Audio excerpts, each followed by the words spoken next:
College choose చేసుకునేటప్పుడు infrastructure facilities ఎలా ఉన్నాయి, తర్వాత ఫ్యాకల్టీ క్వాలిఫైడ్, ఎక్స్పీరియన్స్డ్, ఏమైనా ఇండస్ట్రీ ఎక్స్పోజర్ ఉన్న ఫ్యాకల్టీ ఉన్నారా లేదా, తర్వాత మూడోది ప్లేస్మెంట్స్ ఎట్లున్నాయి ఆ కాలేజీలో, నాలుగోది క్వాలిటీ ఎట్లుంది, అంటే థర్డ్ పార్టీ అక్రిడేషన్ బాడీస్ ఏమంటున్నాయి అనేది ముఖ్యంగా చూడాలి. తర్వాత ఈ సోషల్ మీడియాలో కానీ ఇక్కడ పత్రికలు ఎట్లా రాస్తున్నాయి ఆ కాలేజీ గురించి అనేది ముఖ్యంగా మనం చూసుకోవాలి. ఇది కాలేజీకి ఎట్లా ఎంపిక చేసుకోవాలనే దాంట్లో ప్రధానమైనటువంటి ఈ 5 అంశాలు ప్రధానంగా మనం చూడాలి. తర్వాత మీరు వేసిన ప్రశ్న ఏ బ్రాంచ్ తీసుకుంటే బాగుంటుంది స్టూడెంట్స్ అనేది ముఖ్యంగా. సో ఇప్పట్లో చాలామంది కంప్యూటర్ సైన్స్ అంటున్నారు.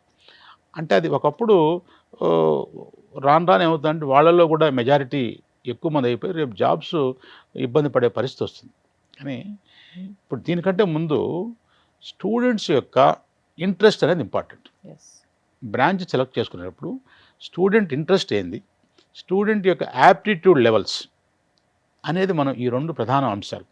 ఇప్పుడు ఇంట్రెస్ట్కి వచ్చామనుకోండి, స్టూడెంట్ ఒకప్పుడు సివిల్ ఇంజనీరింగ్ మంచి పాపులర్గా ఉండేది.